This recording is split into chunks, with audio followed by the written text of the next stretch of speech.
but I'll pay it. I'll help you keep. All right. So welcome. All right. Thanks, everybody, for staying with us and joining us on the last session of the day. I have added quite a few more resources to the links. So I was doing that around lunchtime. Things that you've got in there just as reference. The first thing is the Instructional Resources Alignment Rubric for Math. That's the KDE tool that we utilized. There'll be a summary of our program evaluation process. And then also included is a Google slide presentation of one of the sessions that I facilitated with my staff. So you could kind of see how that's organized. Another one is showing data that we collected from all of the teacher teams and how we organized that. And then the last two pieces are examples of the rubric that was completed, that the teams completed. You'll see a kindergarten rubric. And my teacher leader guest here with me is Anthony Sarcioni. He's a member of that kindergarten team. And then a fourth grade example. So you've got kind of a primary and then an intermediate example of the work that they did. So just there's quite a few things there. I just want to let you know kind of what you had there. So really first and foremost is just to try to explain kind of how we ended up in the process. This is my second year at my school. So last year, first year, new principal, spending a lot of time working with teacher teams in just seeing how they were utilizing our different programs and how those programs were being implemented. And in late in the fall, we had a lot of discussions about our math program and alignment with our math curriculum. And we at the time were implementing the Engage New York curriculum. But what we quickly discovered as we were having these discussions is that that implementation was very inconsistent across the different grade levels. And as I started to do some research as the new principal and I'm having discussions with school and district leaders, we had never gone through the process as a school for program approval. It was a great program and resources were free. And that was, great at the time. And there was a lot of, I think, interest at the beginning, but it had been, roughly three to 4 years, I think, since that had started, maybe even closer to 5. And that implementation just really started to wane. And we were seeing that in the performance scores of students. And so that just really prompted us to start having some discussions as grade level teams to really get a scope on where the implementation was, because that teacher voice is really important. It started with a survey and just some questions about, how are you implementing? How often do you find it difficult? What resources are you using? Just general implementation questions. And then that led us to then further investigate, okay, we do have some identified inconsistencies. Now, how are we going to approach that from a school perspective? And when we went through the process, it was determined that we wanted to take a look at additional programs, that there was a level of concern with what we were quasi implementing. And so that's where I, led to Ms. Harris and said, hey, I need some help with what are some programs that we could maybe consider, and got some support from her from the district level in identifying some programs. So we were looking at HMH into math, Bridges, and we were also still looking at that Engage curriculum because that's what we were currently doing. And we reached out to some supports at KDE, thankfully, to Ms. Harris's connections that she had previously. And basically had said, okay, this is kind of where we're at. We, could use some suggestions from you on how we could approach the process. And that's when they had shared that high quality instructional resources rubric with us. It was a relatively new tool. So that was kind of exciting to be a part of their process as they're developing. And that led us to that, involvement of the teachers when we came to that point of we're going to start looking at some programs, utilizing that tool. And then as teacher teams investing the time to take a look at the tool with each of the 3 programs. So those are the samples that you have there as they've looked at each of the programs. And and sorry, that's my my radio that's talking back there.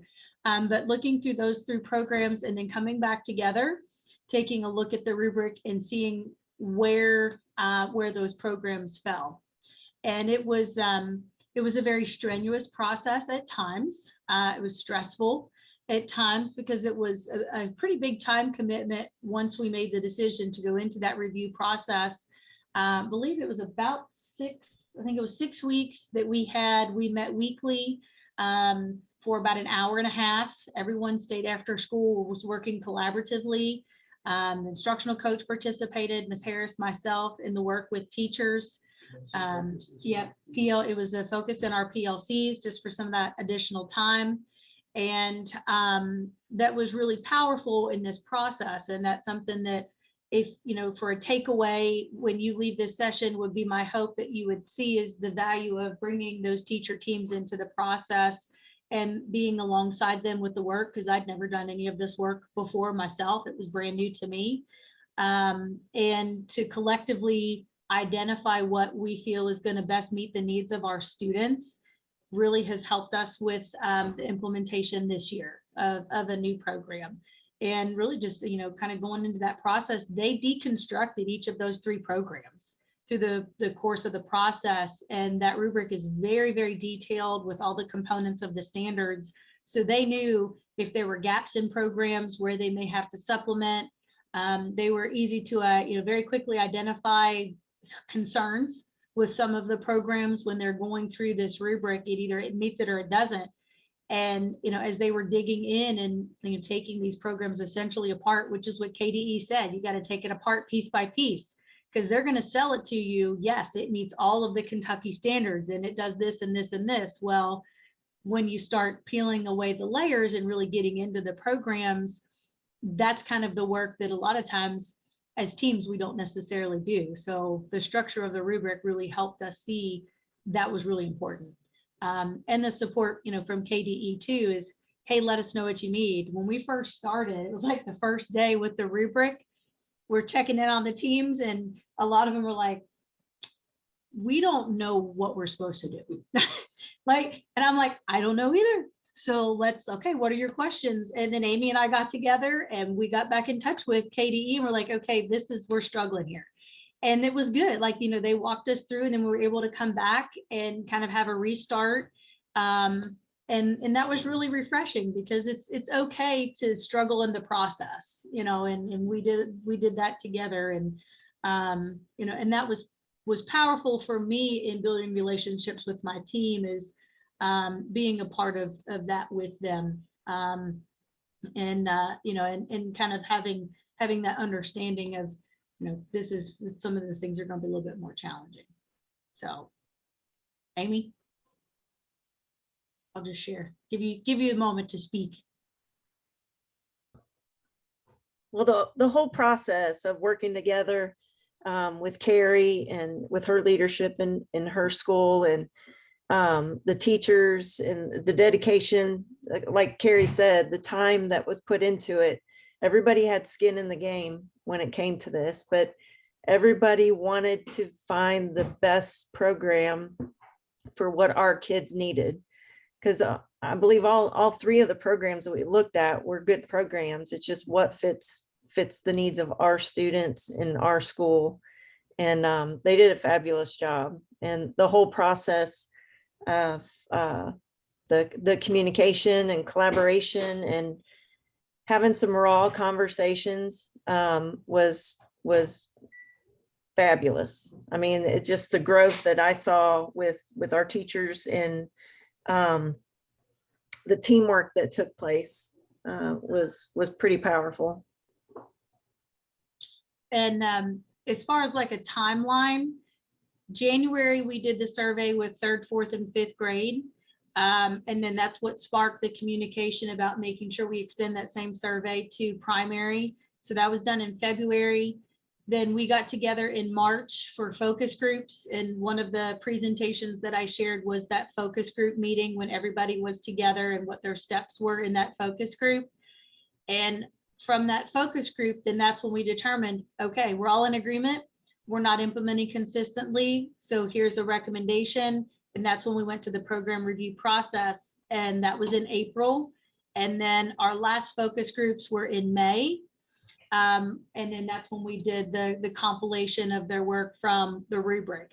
So you can see it was a multi-month process in order to make sure that we were getting enough data and having time to review that and have conversations at the school level and at the district level, and then being able to kind of move that process forward, kind of learning what that looks like as well. And then we did do a presentation of the findings to the council in May.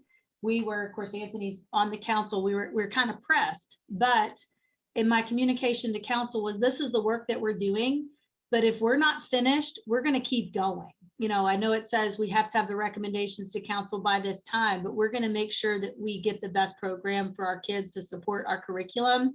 It's not about a deadline that's in council policy, you know, and that was really important that we were able to meet that, which we were very, very proud of, to be able to do that in, you know, and I give credit to the rubric because it was so rigorous and they were able to utilize that so effectively, we were able to come to a decision. So to have that tool was really valuable. So Anthony, you wanna share some teacher perspectives? Sure. This is my 8th year teaching. I taught 5 years of 4th and 5th grade, and this is my 3rd year in kindergarten. When the Engage New York piece of the curriculum came around to our school, I was probably in my 3rd year of teaching 4th and 5th grade, and I was ELA. So I really didn't get very much involved in that process originally. And then when I moved to kindergarten, of course, I was in the general education classroom, so I was teaching all of it. So I got to, dive in and kind of look at that program and see how it was meeting the needs, and then talking to the other kindergarten teachers.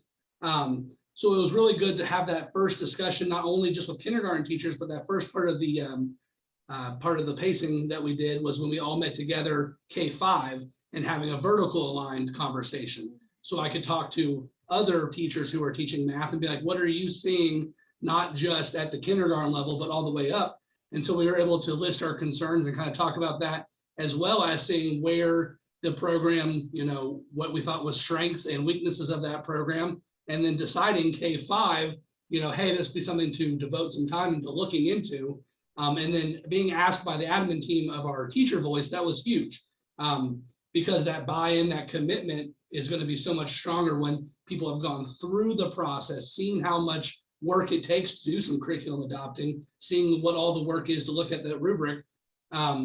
And I really do think that teacher buy-in piece after 4 weeks, 5 weeks, 6 weeks of investing, time after school, PLC time, really digging into it, ripping apart all the programs, seeing those strengths and weaknesses.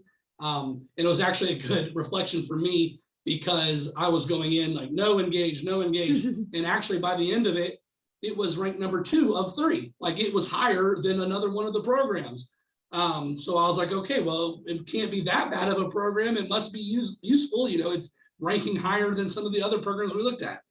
We ended up, going with HMH into math across the board, because K-5 felt it was strong enough in all the fields. But it was really nice to be asked, 1, about teacher voice, but 2, our admin team was really good about getting us all the resources so that we could do the research. That was a huge piece of it, that we could actually have the pieces in hand or online, or even both in some situations, and be able to dig into them. So it wasn't like what do you think about something you've not seen? You actually had it in our hand. We were able to basically rip it apart and kind of see what because even HMH wasn't perfect.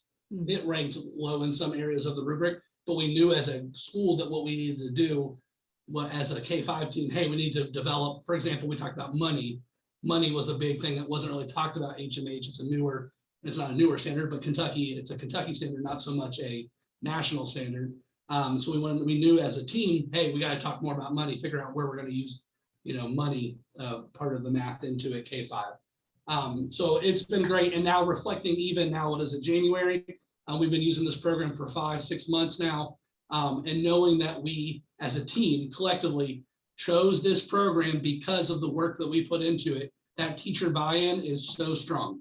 And it's really nice because everybody, when we talk about HMH, if someone says, well, I don't think this is we're like, well, you didn't, were you there when we talked about it? Like we were able to talk as a team and be like, we really did look into this. And, we knew it had some weaknesses, but as overall, it fit our kids' needs the most. Yeah.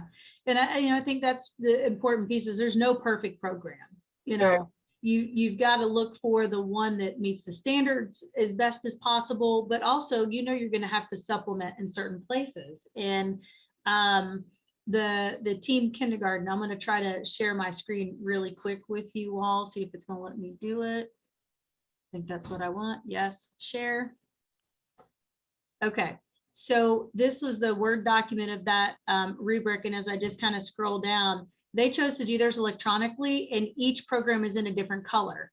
So what I had asked them to do is as they're doing the rubric is to figure out a system as a team so that they know which program they're looking at, but they needed it all collectively together so that they could do that comparison when we came to looking at things. And then with those programs, then they had to indicate, is it strong, moderate, or little evidence with each of those characteristics? And they had their data in another place just because they had all three here. So this is just one way that they could do that is, indicating very specific pieces on what evidence supports it or doesn't. And that's what they had to do with each of the different components. So that's one. The fourth grade one you'll see is just handwritten, and I apologize, it's sideways. I couldn't figure out a way to flip it around to look at, but same type of thing. And at the end, I want to see if I can change here. Okay. Are you all seeing the chart? Yes. Okay. So when we got together at the end of the process, we literally, if it was, strong evidence, it was a 4, 3, 2, 1, and then 0 with, little evidence. As we went through each program in each component of the rubric, it got a code. This is a nice way to collect data, effectively and very quickly. Each team just called out what their rating was. And then the subsequent pages, it shows where they ranked in those particular standards. So you can see here with Bridges, okay, we, had some concerns. And then when you get to HMH, very, very different.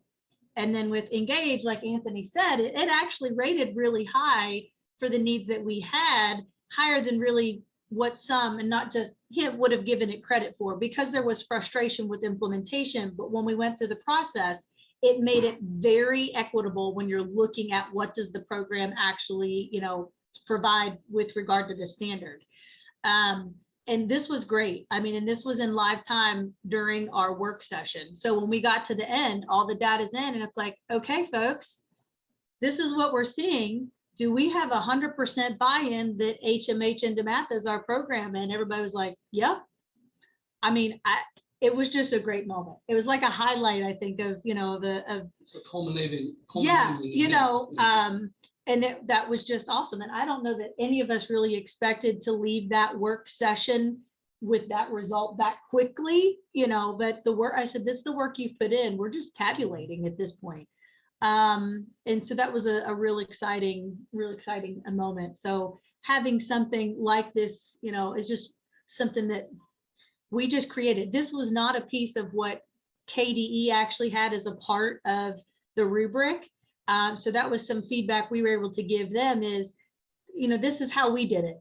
But it was a way very quickly when we were reviewing that then we could see things, in chart form that would help us kind of see where everything fell. So that was a nice way for us to be able to kind of provide some feedback for them.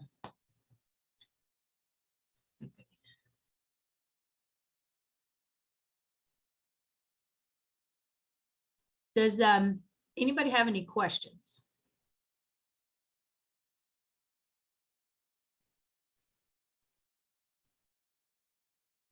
Oh, yeah. Okay. So Beth said resources. Did you reach out to the companies? Yes, we did.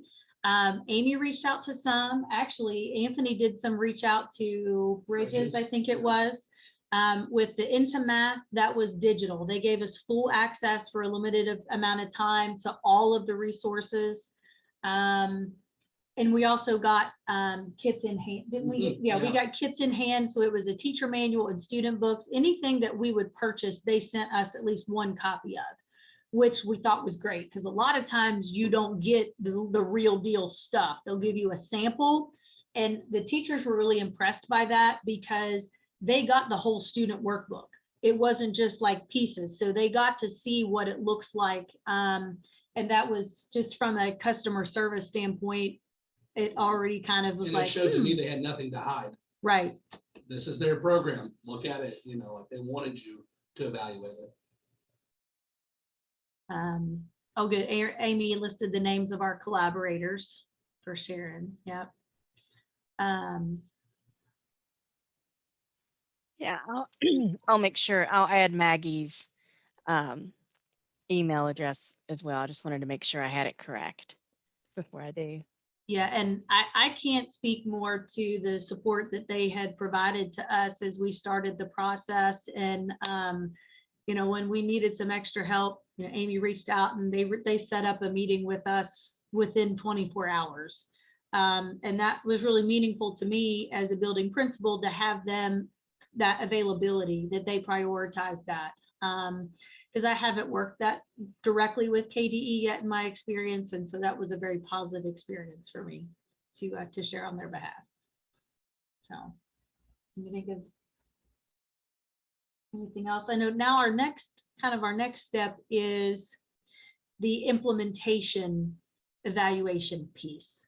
Now that we're, like he said, you know, we're in it, a couple of months, and every month in our faculty meetings, we do some vertical time just to have conversations and check-ins. We do still have some pieces of implementation that we're working on. We have some, issues with some of the digital pieces, but we're working, with the company on that. But I know we're in PLCs earlier this week, or it was actually last week with first grade, conversation came up that one of the teachers had shared. She said, I was really struggling to see where they were going, like with the connection with the program. But she was like, I had to give it time, and I had to just, really focus on the fidelity of implementation, because that was something that came out through our conversations, was we all have to implement with fidelity. We've got to give it a shot. Then that's the only way we're going to know what works, what doesn't work, and where we need to maybe make some adjustments. And now, as she's starting a new unit, she's like, I'm seeing the application. I'm seeing the pieces come together. Kids are making connections much faster with this concept than they did before. I get it now, and so those are really great conversations to have as teachers are just getting more familiar with the program and are making that commitment to try it, and just kind of see how it's going to work, and allow it to kind of, I don't want to say kind of do its course, because it's but essentially doing that as they're working through, just learning it, as well as kind of seeing that growth with kids too. So I was going to say, and I think we might have mentioned a little bit, but one of our first two meetings we had way back in April or March, it was very important to sit. It was the fidelity piece that reminded me of this, sitting down and looking at the rubric K5, so that everyone understood what the rubric was saying, so that we weren't going to go our separate ways, work separate, and come back and be like, oh, we didn't really interpret it that way. Oh, I didn't interpret it that way. We were all on the same playing field at the beginning, so we could go do the work and then come back and still be on the same playing field. So that was important in getting everyone who was going to do the work together to kind of hash those things out. What is this saying? What are we talking about? So that we could go away and then come back and not have skewed data. yeah, it's a good point. And in some of our teams, they would even be in the same room together. You might see like K and 1 got together at one point, and because they're talking about, okay, are you seeing the transition like we're seeing the transition with these programs? And I know there were sometimes like 3, 4, 5 were together, because we're fairly small. We have 3 or 4 in each grade level, and it was just as easy for them to do all the work in the same room. And then that way they're like, okay, we're on this part of the rubric. What did you guys have there? Did you see this? So they're already kind of having some of those collaborative conversations just through the process of the work. And that just kind of happened organically, which was nice too. But they're like, I don't know why we're all in separate rooms. We can just all be in the same room. There's not that many of us, and it helped with their work. And when they'd run into maybe an issue, be like, have you guys got to bridges yet? Or have you got to this part yet? Because we're really struggling. They're like, no, we've started with this other one. Or yeah, we already got to that and we ran into the same thing. And it was just like, okay, we just wanted to make sure that we're not missing something here, or we're kind of seeing the same thing. So Because some of the rubric, I can't remember the specific wording, but the very first part of the rubric, if it didn't have those things, you stopped. You did not Yeah. go on, because if it did not meet the standards, if it did not do these stuff things, you don't keep going, because no, it is not going Yeah. to be good for your students. In second grade, I think one time, maybe it was I Bridges, think it was bridges. got to that point and said, hey, we can't even get past this line to be able to do more. And so we had that conversation as well, before we all got back together. That second grade had noticed, hey, this can't even be evaluated because it doesn't meet the requirements. Well, it just sounds like this process really did, as I stated in chat, it really just sparked some important conversations. Absolutely. And still About does.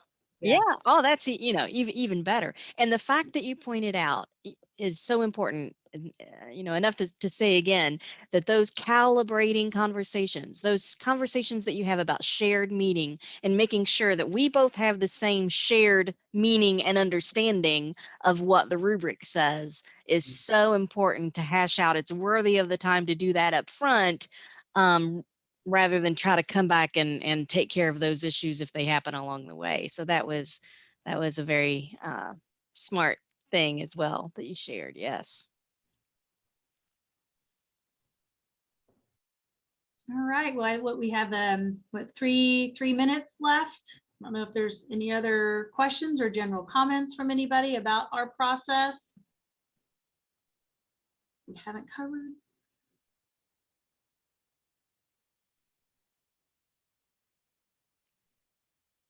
Well, we appreciate the opportunity to share the work that we've done. I'm grateful to my teachers that committed the process, and to Ms. Harris and the district leadership team in supporting the work. This was a really, really big task that we took on amidst a pandemic, but we rocked it out as a team. That's what I'm going to say. Like, it was great teamwork, and I'm really proud of that, because I know there's some schools or districts may struggle to celebrate the successes, and just even though we, amid some challenges, we were able to really come together and make some good decisions for kids to start our year off strong. And I'm really proud of my team, and blessed to be a part of that. So don't be afraid to take the leap, even when you think it might be a little scary, because it could really turn out really, really well. So that would be my feedback. Well, it's really awesome of you all to share that. And Kristen says in the chat also to thank you all for presenting. It is helpful for others to hear your experience, because it just gives them, it sparks some ideas. Not that they, and in their context, it might look differently, but at least that ideas are being sparked for, oh, yeah. What a great way to have conversations in vertical teams. Absolutely. Meaningful work, you all. Thank you so much for sharing. Kudos. Thank you. Yeah, you're welcome. Thank you. Thanks for taking the time.